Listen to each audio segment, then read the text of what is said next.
အားလုံးပဲမင်္ဂလာပါရှင်ဒီနေ့ကတော့ Stanford International School ရဲ့သွားကျန်းမာရေးပွဲတော်ကျင်းပနေလေးပဲဖြစ်ပါတယ်ဒီနေ့လေးမှာတော့ကျောင်းသားကျောင်းသူလေးတွေရဲ့သွားကျန်းမာရေးအတွက်ဆရာဝန်တွေကနေလာရောက်ပြီးတော့ချစ်ချစ်စစ်စစ်ပြမှာပဲဖြစ်ပါတယ်အခုလောလောဆယ်တော့ room tour လေးသွားကြည့်လိုက်ရအောင်စစ်စစ်ပြတဲ့နေရာမှာလည်းကျွမ်းကျင်ဆရာဝန်တွေကနေ disposable dental set များစွာနဲ့တစ်ခါသုံးလက်အိတ်လေးတွေကိုအသုံးပြုပြီးတော့စနစ်တကျဒေချာဒီလိုဆက်စစ်စစ်ပြမှာဖြစ်ပါတယ်ရှင်စစ်စစ်ပြသွားတဲ့ကျောင်းသားကျောင်းသူလေးတွေကိုလည်း report card လေးတွေထုတ်ပေးဦးမှာဖြစ်ပါတယ်ရှင်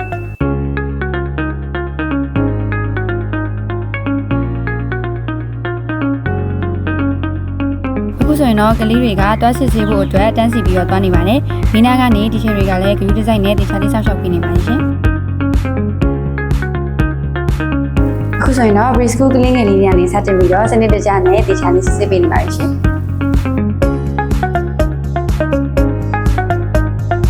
တွားစစ်ဆေးပြီးရနောက်မှာကျောင်းသားတစ်ယောက်ချင်းစီရဲ့စစ်ဆေးမှုမှတ်တမ်းနဲ့လွှတ်ဆိုရမယ့်အချက်လေးတွေကိုဆရာဝန်တွေကနေတီချာလေးရေးသားပေးပြီးတော့ report card လေးတွေထုတ်ပေးလိုက်ပါတယ်။